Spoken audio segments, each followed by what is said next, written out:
So this is what the cowl looks like when you're knitting it. We are using one skein of Scarfie by Lion Brand Yarns, and that is 78% acrylic, 22% wool, which I like. It gives us a nice thick, natural sort of feeling. Even though it's mostly acrylic, the wool makes it feel very natural to me, and I like that. And that is a bulky weight yarn.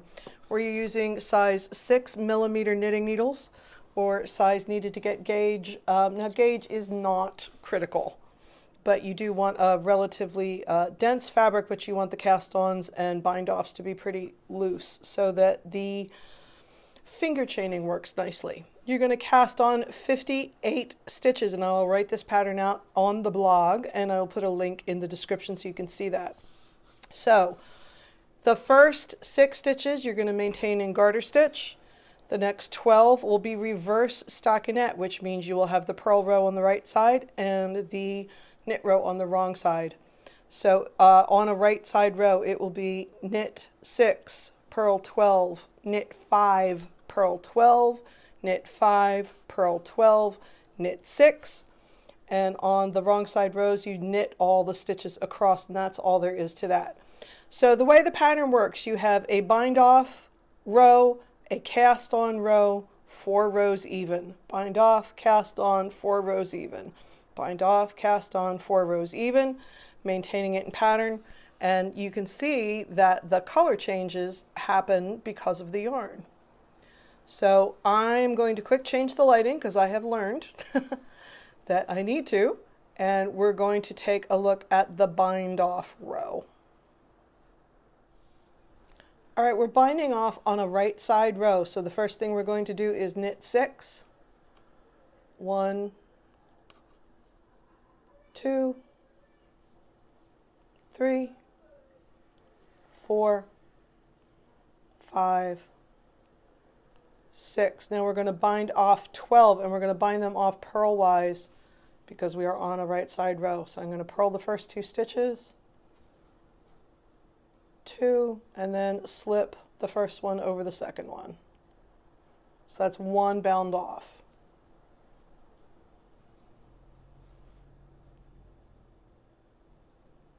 Two, 3,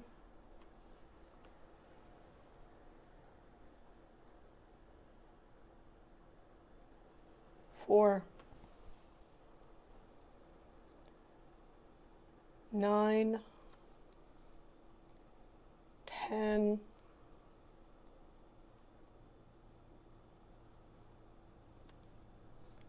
11.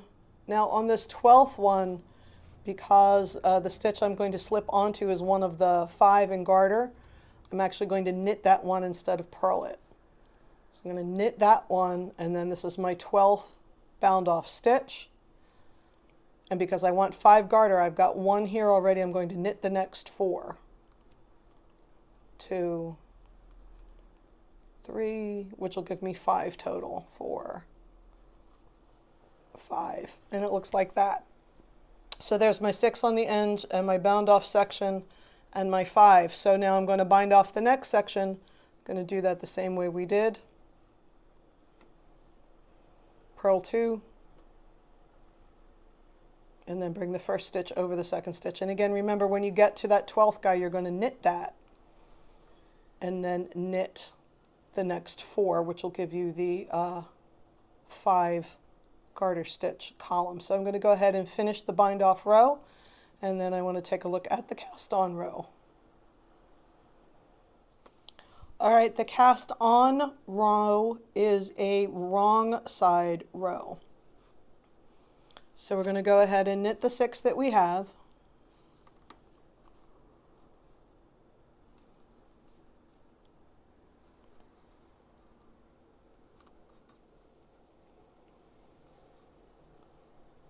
And now we have to cast on the 12 stitches that we bound off. Now I'm going to use the cursive E cast on, which I hardly ever use because I find it a little loose and sloppy. But for this particular project, loose and sloppy really works. It's good for it to be loose at the bottom because when we do our finger chaining later, we don't want the cast on to be so tight that it pulls. So I'm going to make a loop, with my right index finger. You see the twist, and I'm going to put it on that right hand needle. So I'm going to do that 12 times. 1, 2, and I'm going to pull them pretty tight because I don't want it to be too sloppy. 3, 4, 5, 6, 7, 8, 9, 10, 11, 12, and then I'm going to knit the next 5 stitches, and I'm going to do that all the way across. So I will cast on 12 stitches 2 more times.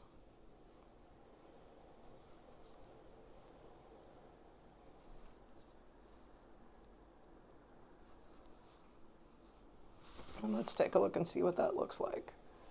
You do want to make sure that you don't twist those cast on stitches. You want to make sure they're flat across the bottom when you go and knit your next stitches. So then the next row will be a right side row, which will be knit 6, purl 12, knit 5, purl 12, knit 5, purl 12, knit 6, knit across on the wrong side row. And so that's really all there is to it. The cast off and the bind on stitches are the cast on and bind off stitches are the only things that really require much brain cells. So you're going to go ahead and keep repeating these 6 rows. So remember, the cast off, the cast on, 4 even. You're going to keep repeating them until you until you're almost out of yarn, or until you get the length of cowl that you want. And then the only thing that's different is the last little section of strips, and we're going to take a look at that next. For the last set of strips, I do not want them attached on the left-hand side because I want them to go in and out that first set of loops, and then I'm going to stitch them on by hand. So for here, we're going to knit the 6, cast on 12, and then leave these stitches for later. Work back and forth on these 18 stitches. So your cast on row, and then you will have the 4 rows even. 1, 2, 3, 4. And then you're going to bind everything off in that direction and end off. Then you're going to grab these guys, and there'll only be 5 here. 5 plus your bind on 12, or your cast on 12. 1, 2, 3, 4 rows even, bind off, end off. This guy, cast on 12, 1, 2, 3, 4, bind off, end off, and then work your 4 rows even here. Actually, you'll have to work 5 rows there because you would have worked on those stitches on the cast off. So 5 rows even here, and then bind it off. So you're going to have strips that kind of float in the breeze. Let's take a look and see what that looks like.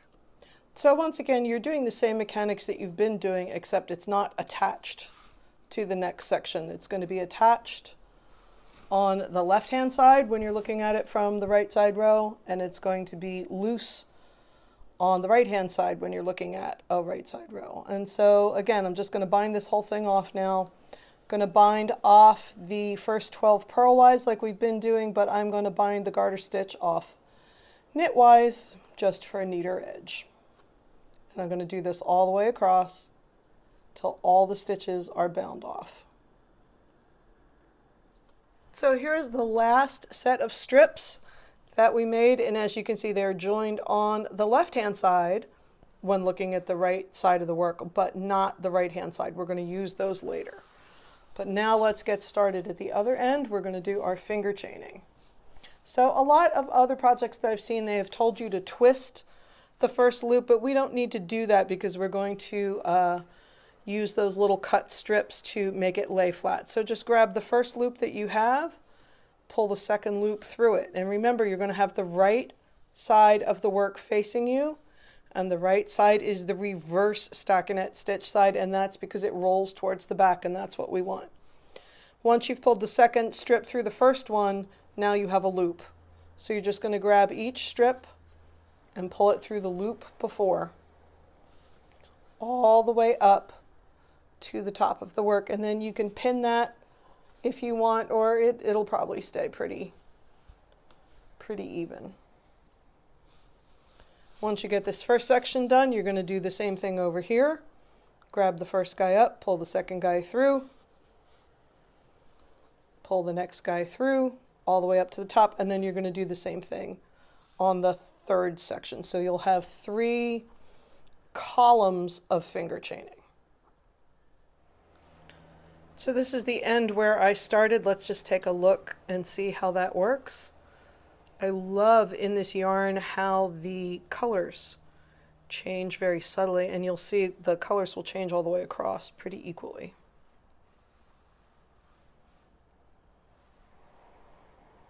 And there's our top. So the next thing I have done is I folded it in half, wrong sides facing each other, and I have my little strip guys here. And then I have where I started up here. So I'm going to bring the loose edge of my strip, I'm going to bring it all the way through the loop on the bottom. I'm going to bring it left to right around the first loop, that very first strip that I pulled up. I'm going to push it back down through the loop on this side,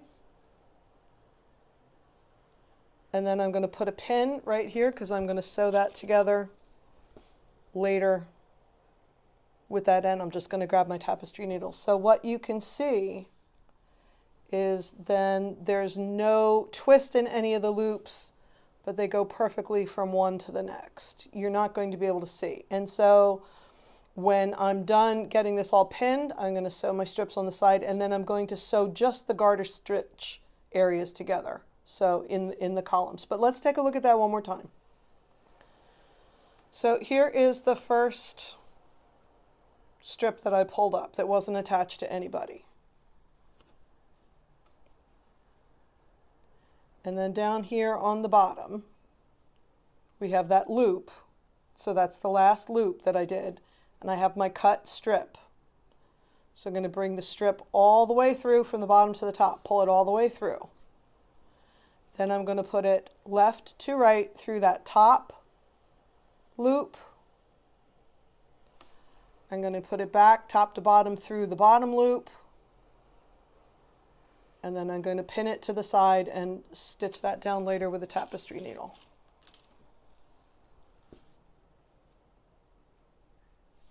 We're going to look at that one last time. So here is my top loop, and this is the guy that's not attached to anybody. This is the very first strip we had.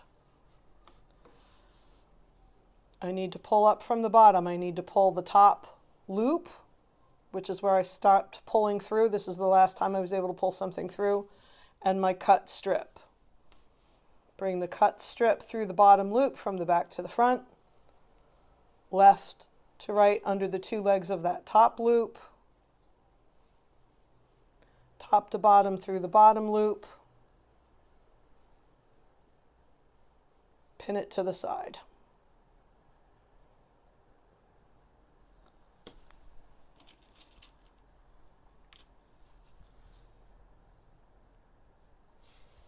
So now all I have to do to finish, I have to sew the garter stitch sections together. Oops, looks like I didn't finish that one off. This guy to this guy, this guy to this guy, this guy to this guy, these 2 guys together, and then I'm going to sew those strips along the side. And then, like I said, what I get is an infinity look. You cannot see where the first loop is and where the last loop is because they all go together one around the next. And that's all there is to the 3D cowl. Thanks so much for joining us here on Hooked for Life with Mary Beth Temple. Please click on my smiling face to subscribe to the channel for more content weekly on knitting and crocheting and sewing and crafting and whatever else I get up to. And please like the video and comment below with more things that you'd like to see on the channel. Thanks so much for stopping by, you guys. Bye-bye.